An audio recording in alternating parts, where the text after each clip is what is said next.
അച്ഛൻ ആരാണ്? അച്ഛൻ ആരാണ് എന്നുള്ളത് അമ്മമാര് കുട്ടികൾക്ക് കൃത്യമായിട്ട് പറഞ്ഞു കൊടുക്കണം. പല വീടുകളിൽ ഇത് നടക്കുന്നില്ല. ജീവിത സമരത്തിൽ ഏർപ്പെട്ടിരിക്കുന്ന ആളാണ് അച്ഛൻ. അച്ഛന്റെ പോരാട്ടം എന്താണെന്നോ അച്ഛന്റെ ജീവിത സമരം എന്താണെന്നോ പല വീടുകളിലുള്ള മക്കൾക്കറിയില്ല.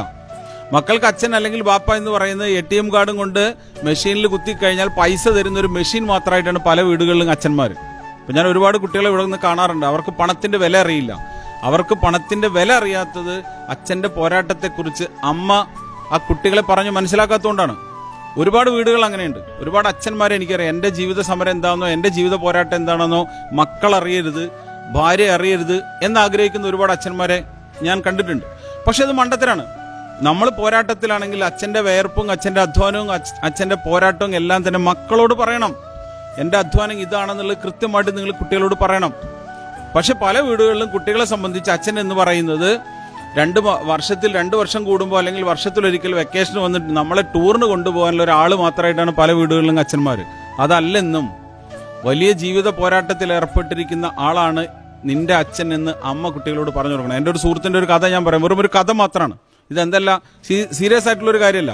കുറ്റിപ്പുറം ടൗണിൽ കച്ചവടം നടത്തുന്ന എൻ്റെ ഒരു സുഹൃത്തിന്റെ ഉപ്പ കുറേ വർഷങ്ങളായിട്ട് കച്ചവടം നടത്താണ്. അദ്ദേഹത്തിന്റെ ജീവിതം എന്ന് പറയുന്നത് കച്ചവടമാണ്. അതിന്റെ അപ്പുറത്ത് വേറെ ഒന്നും അദ്ദേഹത്തിനില്ല. അദ്ദേഹം രാവിലെ 5 മണിക്ക് 5:30 മണിക്ക് എല്ലാ ദിവസവും കടയിലേക്ക് പോകും. രാത്രി 10 മണിക്കൊക്കെയാണ്, വളരെ ലേറ്റായിട്ടാണ് അദ്ദേഹം എന്ത് ചെയ്യുക, വീട്ടിലേക്ക് വരിക. ഞങ്ങൾ തമാശയായിട്ട് പറയുന്ന ഒരു കഥയാണ്. ഒരു ദിവസം ഒരു ഹർത്താൽ വന്നപ്പോൾ, ഒരു ബന്ദ് വന്നപ്പോൾ ഇദ്ദേഹം അന്ന് അദ്ദേഹത്തിന് കടയിൽ പോകാനില്ല. അങ്ങനെ രാവിലെ ചെറിയ കുട്ടി എണീറ്റ് നിന്നിട്ട് കണ്ണും തിരുമ്പി വന്നിട്ട് ഇങ്ങനെ വീട്ടിന്റെ ഉമ്മറത്തേക്ക് വന്നപ്പോൾ ഒരാൾ അവിടെ കിടന്നുറങ്ങണു വരാന്തയിൽ. കുട്ടി ഓടിപ്പോയിട്ട് ഉമ്മയുടെ അടുത്ത് പോയി പറയാം, ഉമ്മ ഒരു ചങ്ങായി അത് നമ്മുടെ വരാന്തയിൽ കിടന്നുറങ്ങണു. ഉമ്മ ഒരു ചങ്ങായി അത് നമ്മുടെ വരാന്തയിൽ കിടന്നുറങ്ങണു എന്ന് പറഞ്ഞപ്പോൾ ഉമ്മ പറഞ്ഞ മറുപടിയാണ്, എടാ അത് ചങ്ങായി അല്ല, അത് നിന്റെ വാപ്പയാണ്. കുട്ടിയും ഈ വാപ്പയും തമ്മിൽ കാണുന്നില്ല, സംസാരിക്കുന്നില്ല, പെരുമാറുന്നില്ല. എന്ന് വെച്ചാൽ അവർ തമ്മിൽ പ്രത്യേകിച്ച് ഒരു ആത്മബന്ധമൊന്നുമില്ല. അദ്ദേഹം ജീവിതം 2 തലയും കൂട്ടിമുട്ടിക്കാൻ വേണ്ടി രാവും പകലും അധ്വാനിക്കുന്നതിന്റെ ഇടയിൽ അദ്ദേഹം മക്കളുമായിട്ട് സ്നേഹിക്കാൻ മറന്നു പോകുന്നു. അങ്ങനെയുള്ള ഒരു അച്ഛനാണത്. അപ്പൊ ഈ അമ്മ കൃത്യമായിട്ട് പറഞ്ഞു കൊടുക്കണം, നിന്റെ അച്ഛൻ നമ്മൾക്ക് ഭക്ഷണം ഉണ്ടാക്കാൻ, നമുക്ക് വീട് നിർമ്മിക്കാൻ, നിങ്ങളുടെ ഭാവിക്ക് വേണ്ടി പോരാട്ടത്തിലാണ് എന്ന് നിങ്ങൾ പറഞ്ഞു മനസ്സിലാക്കി കൊടുക്കണം. ഇപ്പൊ പല അച്ഛന്മാരും മക്കളെയും കൊണ്ട് ഭാര്യയും കൊണ്ടൊക്കെ വലിയ റെസ്റ്റോറന്റിലൊക്കെ കയറും.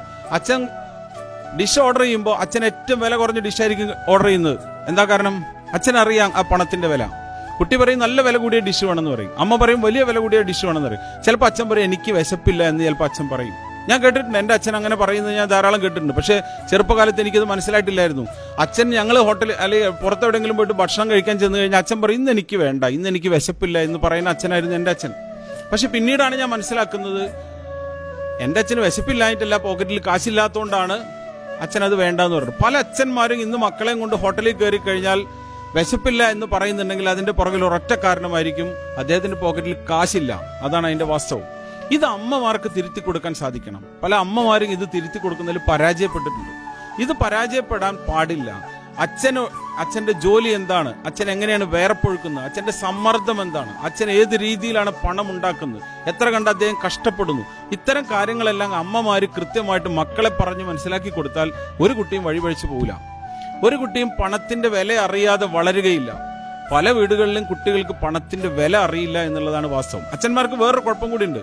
വിദേശത്തൊക്കെ ജോലി നോക്കുന്ന അച്ഛന്മാര് സ്വന്തം ജോലി സ്ഥലത്തേക്ക് മക്കളെയും ഭാര്യയും കൊണ്ടുപോകില്ല. എന്താ കാരണം?